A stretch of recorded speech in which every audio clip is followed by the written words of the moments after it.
ఇదిగోండి మా శంకుస్థాపన అయిన దగ్గర నుంచి కూడా కంప్లీట్ గా నేను దేనికి ఎంత ఖర్చు అయింది ఏంటి ఇవన్నీ కూడా ఇలా రాసుకుంటూ వెళ్ళాను. అందరిలో కామన్ గా అడిగిన క్వశ్చన్ వచ్చేసి బడ్జెట్. మీ ఇల్లు కట్టడానికి ఎన్ని డబ్బులు అయినాయి, హలో అండి, వెల్కమ్ టు మై ఛానల్. మీరు చాలా మంది మా ఇంటి వీడియోస్ అయితే చూసారు. డూప్లెక్స్ హౌస్ టూర్ అయితే చాలా హిట్ చేశారు. అంటే నేను పెట్టే వీడియోస్ లో మాక్సిమం యూస్ వెళ్ళిన వీడియో అనమాట. దాని ద్వారా మీ కామెంట్స్ కూడా చాలా వచ్చినాయి. నేను వాళ్ళందరికీ రిప్లై ఇచ్చుకుంటూ వచ్చాను. మీరు అందరిలో కామన్ గా అడిగిన క్వశ్చన్ వచ్చేసి బడ్జెట్. మీ ఇల్లు కట్టడానికి ఎన్ని డబ్బులు అయినాయి, ఎన్ని ల్యాక్స్ అయినాయి, మీ ఇంటి లెంత్ విత్ ఎంత, ఈ క్వశ్చన్స్ అయితే చాలా మంది అడిగారు. వాళ్ళకి రిప్లై కూడా ఇచ్చాను. మెట్ల దగ్గర వచ్చిన గ్లాస్ రేలింగ్ ఉంటుంది చూసారా, దాని కాస్ట్ అడుగుతున్నారు. అంటే మాక్సిమం మీలో చాలా మంది కూడా కన్స్ట్రక్షన్ చేసుకోవడానికి రెడీగా ఉన్నారు మీ సైట్స్ ని, నాకు అదైతే అర్థమైంది. సో మీరు అడిగిన కొన్ని క్వశ్చన్స్ కి అయితే ఇప్పుడు నేను ఆన్సర్ చేస్తాను.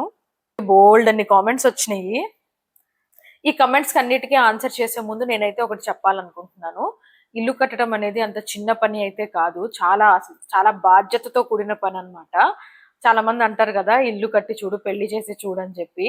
నేనైతే పెళ్లి ఇప్పుడల్లా చేయను అనుకోండి, ఇల్లు మాత్రం మామూలుగా లేదు అసలు. చిన్న పని చూసుకొని చాలా కష్టంగా చాలా ఇష్టంగా చేసుకునే పని ఇల్లు కట్టుకోవడం అనమాట.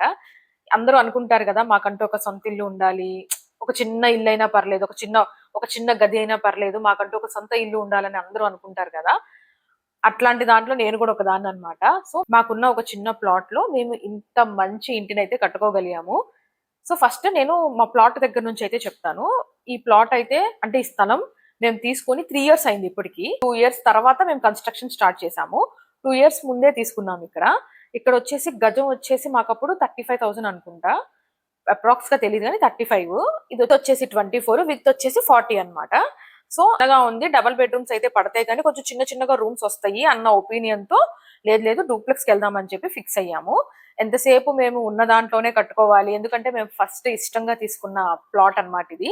అందుకని చెప్పి ఇంకో ఆలోచన లేకోకుండా మేము ఉన్న దాంట్లోనే కట్టుకుందామని చెప్పి ఈ ఇల్లు అయితే కట్టుకున్నాము. మీలో ఇంకా ఎవరైనా మా హోమ్ టూర్ చూడకపోతే నా ఛానల్లోకి వెళ్ళి చూడండి. ఆ 2 parts చూస్తే మా ఇల్లు ఎంత బాగుందో మీకు కూడా అర్థమవుతుంది. ఇక నెక్స్ట్ వచ్చేసి మేము 2 years తర్వాత కన్స్ట్రక్షన్ అయితే స్టార్ట్ చేసాము. మేమేమనుకున్నామంటే 8-9 months లో అయిపోయిద్ది, ఇంట్లో కూడా వచ్చేద్దాం అనుకున్నాము. కానీ మాకు చాలా టైం పట్టింది. సో ఇక్కడ కూడా ఏంటనేది మీరు లాస్ట్ వరకు వీడియో చూడండి, ప్రతిదీ చెప్తా ఉంటాను.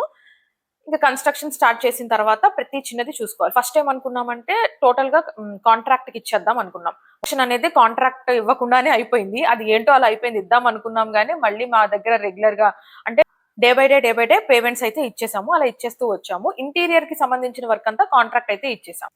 అలా మేము కన్స్ట్రక్షన్ స్టార్ట్ చేసాము. తర్వాత ఫస్ట్ స్లాబ్ అయితే చాలా ఖర్చు అయింది. ఫస్ట్ స్లాబ్ అయితే నేను మా ఇంటి ఖర్చులన్నీ Day 1 నుంచి కూడా ఇలా ఒక బుక్ పెట్టుకొని అయితే రాసుకున్నాను.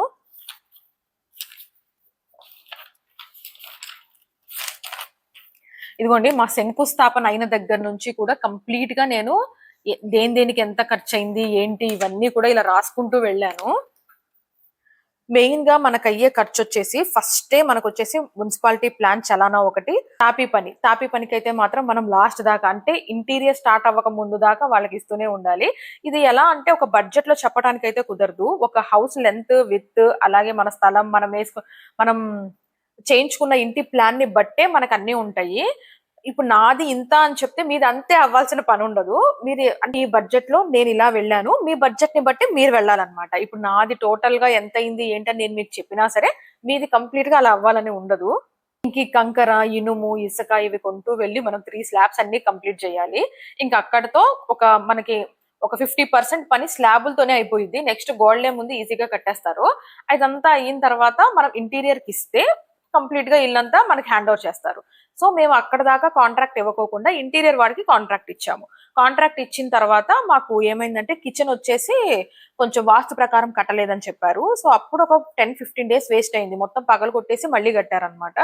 మళ్ళీ ఒక 20 days కన్స్ట్రక్షన్ అయితే జరిగింది. ఇంకా అలా మొత్తం అయిపోయిన తర్వాత ఇంటీరియర్ వాళ్ళు తీసుకున్న తర్వాత అంటే ఫస్ట్ ఒక ఇంటీరియర్ వాళ్ళకి ఇచ్చాము. వాళ్ళు ఇచ్చిన ప్లానేనమాట ఇదంతా. అయితే ఏమైందంటే పని ఫాస్ట్ గా అవ్వట్లేదు. ఎంత చూసినా ఇల్లు లేట్ అయిపోతుంది మాకు. సో అక్కడ నుంచి మళ్ళీ ఇంటీరియర్ వాళ్ళని మళ్ళీ మార్చి వేరే వాళ్ళకి ఇస్తే వాళ్ళు కొంచెం ఫాస్ట్ గా ఇల్లు అయితే కంప్లీట్ చేశారు. ఇంకా మీరు అడిగిన క్వశ్చన్స్ ఒక్కొక్కటి చెప్తాను. ఇంటి కొలతలు చెప్పలేదు మీరు, అవకాశం ఉంటే చెప్పండి. పొడవు వెడల్పులను అడిగారు. ఈ వచ్చేసి 24, వెడల్పు వచ్చేసి 30 అండి మాది. చిన్న స్థలంలో డూప్లెక్స్ చాలా బాగుందని చెప్పారు. Thank you so much. ఇంకా నెక్స్ట్ క్వశ్చన్ వచ్చేసి గ్లాస్ రైలింగ్ కాస్ట్ ఎంత అయిందని అడిగారు. ఒక గ్లాస్ కాదండి, ఇలా కంప్లీట్ గా ఇంటీరియర్ లోనే వస్తుంది మనకి. సింగిల్ గా ఒక కాస్ట్ చెప్పడానికి అయితే కుదరదు. ఇదే గ్లాస్ రైలింగ్ వచ్చింది, స్టీల్ రైలింగ్ వచ్చింది, ఇంకా బయట విండోస్ కి పెట్టినవి అన్ని కంప్లీట్ గా కలుపుకొని వస్తాయి. మంది అడిగిన క్వశ్చన్ మీ హౌస్ మెజర్మెంట్ ఎంత విత్ లెంత్ ఎంత అని అడిగారు. నెక్స్ట్ వచ్చేసి హాయ్ అండి, మాది 24/40 సైట్. సో మీరు కన్స్ట్రక్షన్ బడ్జెట్ చెప్పేటప్పుడు ఇన్ డీటెయిల్స్ లో రూమ్ సైజెస్ కూడా చెప్పండి అని అడిగారు. నాకు వచ్చేసి అంత కరెక్ట్ గా గుర్తులేదు, కానీ ఇది వచ్చేసి 9/18 అనుకుంటా. అంటే బెడ్రూమ్స్ గురించి చెప్తున్నాను. ఇది కొంచెం పెద్దదే. ఒక బెడ్రూమ్ వచ్చేసి బాగా చిన్నగా వచ్చింది, మా అత్తయ్య గారి బెడ్రూమ్. ఇంకా నెక్స్ట్ మాస్టర్ బెడ్రూమ్ కొంచెం పెద్దగా వస్తుంది, చిల్డ్రన్స్ బెడ్రూమ్ కొంచెం సైజ్ చిన్నగా వస్తుంది. హౌస్ ఎన్ని యాడ్స్ అని అడుగుతున్నారు. స్క్వేర్ ఫీట్స్ వస్తే 106 స్క్వేర్ ఫీట్స్. చిన్నగా ముద్దుగా క్యూట్ గా ఉంటది మా ఇల్లు. నెక్స్ట్ టోటల్ కాస్ట్ ఎంత అయింది హౌస్ కి, ఇది ఒక మేజర్ క్వశ్చన్ అనమాట. టోటల్ కాస్ట్ అంటే మా వచ్చేసి 106. ఒక గజం ఎంతని ఫస్ట్ లో చెప్పాను కదా, దాని ద్వారా మీరు మెజర్ కౌంట్ చేసుకోండి. ఇంకా నెక్స్ట్ వచ్చేసి టోటల్ కాస్ట్ ఎంత అయింది, చాలా అయింది, మామూలుగా అవ్వలేదు. ఇంత చిన్న దాంట్లో డూప్లెక్స్ ఇల్లు కడుతున్నాము అని చెప్పి అనుకున్నప్పుడే ఏముంటదిలే అని అనుకోవద్దు. అంటే మన రిక్వైర్మెంట్స్ ని బట్టే ఒక ఇల్లు ఉంటది, మనం ఇంటీరియర్ చేయించుకునే దాన్ని బట్టే మన కాస్ట్ లెక్కలు ఉంటాయి అనమాట. ఇప్పుడు నేను మీకు చెప్పే బడ్జెట్ వచ్చేసి ఒక నార్మల్ గా చెప్తాను నేను. అంటే మేము ఈ గ్లాస్ రైలింగ్ వేయించుకున్నాము, కాస్ట్లీ ఫ్యాన్స్ పెట్టాము, ఇంకా వుడ్ వచ్చేసి కొంచెం కాస్ట్లీది వాడాము. ఈ టైల్స్ కి వెళ్ళొచ్చు, మార్బుల్ కి వెళ్ళొచ్చు. నేనైతే మార్బుల్ కి వెళ్ళాము. మార్బుల్ కాస్ట్ వచ్చేసి అడుగు వచ్చేసి 550 అంటే మా ఇంటి రిక్వైర్మెంట్ ని బట్టి, అంటే ఎంత పట్టిద్ది దాన్ని బట్టి కాస్ట్ ఉంటది. ఇంకొకసారి మీరు క్యాలిక్యులేట్ చేసుకోండి. కి నెక్స్ట్ డోర్స్ కి వాటికి కూడా గ్రానైట్ వాడాము, వుడ్ వాడలేదు. అంటే డోర్స్ కి ఒకటే వుడ్ వాడి ఆ సైడ్స్ కి వచ్చేసి గ్రానైట్ వాడాము. గ్రానైట్ కూడా ఖమ్మంలో దొరికే ఒక రేర్ గ్రానైటే తీసుకున్నాము. ఇవి నెక్స్ట్ మాకు సీలింగ్ లో వచ్చేసి వుడ్ అనేది ఉందన్నమాట. ఈ వుడ్ కూడా నార్మల్ వుడ్ లా కాదు, కొంచెం కాస్ట్లీ వుడ్ కి అయితే వెళ్ళాము. సో అందుకని అక్కడ కూడా కాస్ట్ ఎక్కువ పడింది. ఇట్లా మన రిక్వైర్మెంట్స్ ని బట్టే మన ఇల్లు కట్టడానికి కాస్ట్ అనేది మనం చూసుకోవాలి. ఇంటీరియర్ అంటే మనకి మార్బుల్, గ్రానైట్, ఈ వుడ్ ఇవే కాకోకుండా ఇంకా కొన్ని ఉంటాయి. అంటే విండోస్ కి వేయాల్సిన బ్లైండ్స్ కానీ, మెట్లకి పైకి వెళ్తే వాల్ కి వచ్చేసి వాల్ డెకోర్ ఒకటి అయితే చేపించుకున్నాము. అది హ్యాండ్ మేడ్ అనమాట, లైటింగ్ వస్తుంది అది. దానికి ఇంకా పైన వాడే జూమర్ కి ఈ లైటింగ్ కాస్ట్ ఇవన్నీ వేసుకుంటే చాలా పడుతుంది. ఒక నార్మల్ గా వెళ్ళిపోవాలి అని అంటే ఓన్లీ ఇల్లు కట్టడానికి ఒక 50 lakhs అయితే అవుతుంది. ఇప్పుడున్న బడ్జెట్ లో, ఇప్పుడున్న ఇసుక, కంకర, ఈ ఇటుకరాళ్ళు రేట్లకైతే మాత్రం ఖచ్చితంగా ఒక 50 lakhs అయితే అవుతుంది. ఇంకా నెక్స్ట్ వచ్చేసి ప్లాట్ వాల్యూ కాకోకుండా అంతని చెప్తున్నాను. నెక్స్ట్ పాతింట్లో ఉన్నప్పుడు మాది డబుల్ బెడ్రూమ్ ఫ్లాట్ అనమాట. మేము అక్కడ ఒక మంచం ఒకటే చేయించుకున్నాము. నెక్స్ట్ ఒక దివాన్ కాట్ అయితే చూడడానికి ఒక దివాన్ కాట్ అయితే చేయించుకున్నాము. ఇంకా మిగిలినవి ఏమీ కూడా తీసుకోలేదు మేము. ఎందుకంటే ఎప్పటికైనా ఇల్లు కట్టుకొని వచ్చేయాలి, ఎప్పటికైనా ఇల్లు కట్టుకోవాలనే ఒక ఐడియాతో ఉంది. అందుకని అద్దీంట్లో ఎందుకని చెప్పి ఏం కొనుక్కోలేదు.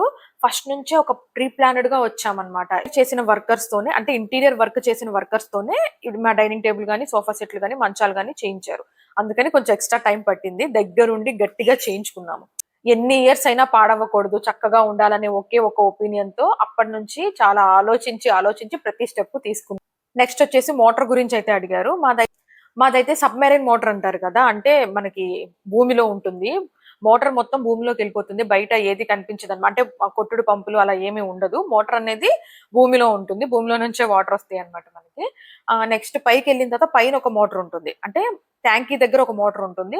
మనం సెకండ్ ఫ్లోర్ లో వాటర్ కనుక ఏ ట్యాప్ తిప్పినా సరే పైన మోటార్ ఆన్ అవుతుంది. కింద నుంచి సెకండ్ ఫ్లోర్ కి వాటర్ రావాలంటే కొంచెం కష్టం అవుతుంది కదా, అందుకని చెప్పి అక్కడ మోటార్ పెట్టించుకున్నాం. ఇప్పుడు అడిగిన క్వశ్చన్ ఏంటంటే ఇక్కడ మోటార్ దగ్గర మాకు సెన్సార్ స్టాపర్ అయితే ఉంటది. అంటే ట్యాంక్ ఒకసారి నిండిపోతే మోటార్ అనేది ఆఫ్ అయిపోయింది. అది నేను వీడియోలో చెప్పిన తర్వాత ఒకళ్ళు అడిగారు, మేము హైదరాబాద్ లో ఉంటాము, పంపిస్తారా వీటికి సంబంధించిన మెకానిక్ ని అని అడిగారు. సో అక్కడ దాకా వస్తారా రాదో నాకు తెలియదు, కానీ ఇవైతే ఎక్కడైనా ఉంటాయి. మన ప్లంబర్స్ ఉంటారు చూసారా, వాళ్ళని అడిగితే చెప్తారు. సెన్సార్ పెట్టించుకుంటే పైన ట్యాంక్ నిండిపోయింది కదండి, నిండిపోయినప్పుడు అదే దాని అంతటా అదే ఆఫ్ అయిపోయింది. ఇది ఇక్కడే కాదు, మీరు ఎవరినైనా అడగండి, ఎక్కడైనా చేస్తారు. చేసి మా కింద పార్కింగ్ ఏరియా, మీరు మా వీడియో చూస్తుంటే తెలిసే ఉంటది. ఆ పార్కింగ్ ఏరియాలో కూడా మేము పార్కింగ్ గ్రానైట్ వేయించాము. ఈ టోటల్ కాస్ట్ గ్రానైట్ కి, మార్బుల్ కి, వీటికైతే కొంచెం కాస్ట్ అవుతుంది. ఇంకా తలుపులు వీటికైతే కొంచెం తక్కువే అవుతుంది. ఇంకా మీరు బడ్జెట్ లో కట్టించుకోవాలి అనుకుంటే సేమ్ ప్లాన్ తో చక్కగా కట్టించుకోవచ్చు.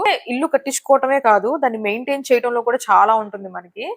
సో మెయింటైన్ చేయడం కూడా కొంచెం కష్టమే ఉంటుంది, కాబట్టి మనకి ఇంత ఇల్లు అయితే సరిపోతుంది. ఇంకా ఫ్యామిలీ పెద్దదైతే కొంచెం పెద్దది తీసుకోవచ్చు. మాకైతే ఇదైతే చాలా బాగా సరిపోయింది. ఇంకా ఇంటీరియర్ కలర్స్ సెలెక్ట్ చేసుకునేటప్పుడు, మన పెయింటింగ్స్ సెలెక్ట్ చేసుకునేటప్పుడు చాలా జాగ్రత్తగా చేసుకోవాలి. ఇల్లు బ్రైట్ గా కనిపించాలంటే లైట్ వేలో వెళ్ళిపోవాలి. టైల్స్ ఎక్కడెక్కడ పెట్టించాలి, యాక్రిలిక్ షీట్స్ ఎక్కడ పెట్టించుకోవాలి, ఇవన్నీ కూడా మనం కలర్ సెలెక్ట్ చేసుకునేటప్పుడు జాగ్రత్తగా చేసుకోవాలి. ఒకసారి మా ఇంటి వీడియో చూసి ఖచ్చితంగా నాకు కామెంట్ చేయండి. దాని తర్వాతే బడ్జెట్ వీడియో చూడండి, మీకు ఒక ఐడియా అంటూ వస్తుందన్నమాట. మీరు ఇల్లు స్టార్ట్ చేసిన దగ్గర నుంచి ఖచ్చితంగా ఫస్ట్ నుంచి లాస్ట్ వరకు కాన్సంట్రేషన్ మొత్తం ఇంటిపైనే ఉండాలి మనది. డబ్బులు ఎంత ఖర్చు అవుతున్నాయి, ఎక్కడ ఎంత తీస్తున్నాము, ఎక్కడ ఎంత కడుతున్నాము, ఎంత లోన్ తీసుకుంటున్నాము, ఇవన్నీ కూడా పేపర్ వర్క్ అనేది మీ దగ్గర పెట్టుకోవాలి. ఎందుకంటే మనం అలా చేస్తే మనకంటూ ఒక ఐడియా ఉంటది. డబ్బు ఎక్కడెక్కడ ఖర్చు పెడుతున్నాం అనేది టోటల్ గా లాస్ట్ వరకు ఒక గ్రాఫ్ అనేది మైండ్ లో కూడా పడిపోయింది అనమాట. సో టోటల్ గా మీ క్వశ్చన్స్ కి అయితే నేను ఆన్సర్ చేశానని అనుకుంటున్నాను. ఇంకా ఏమైనా డౌట్స్ ఉంటే నాకు కింద కమెంట్ సెక్షన్ లో చెప్పండి. నెక్స్ట్ వచ్చే వీడియోస్ లో చెప్తాను ఖచ్చితంగా. అది ఈ వీడియో మీకు గనుక నచ్చితే సబ్స్క్రైబ్ చేయండి, లైక్ చేయండి, అండ్ హైప్ ఆప్షన్ వస్తే హైప్ కూడా చేయండి. నేను ఇప్పుడు దాకా చెప్పలేదు, ఎందుకంటే నాకే తెలీదు. హైప్ చేయడం మర్చిపోవద్దు. మీరు హైప్ చేస్తే చాలా మందికి వెళ్తుంది వీడియో. నేను ఇదివరకు వీడియోస్ లో కూడా హైప్ చేయమని చెప్పలేదు, ఇదే ఫస్ట్ టైం చెప్తున్నాను. ఎందుకంటే నేను మళ్ళీ రీస్టార్ట్ చేసిన తర్వాత మన ఛానల్ మానిటైజేషన్ కి దగ్గరగా ఉందన్నమాట, అందుకని చెప్తున్నాను. ఈ వీడియో బై బై.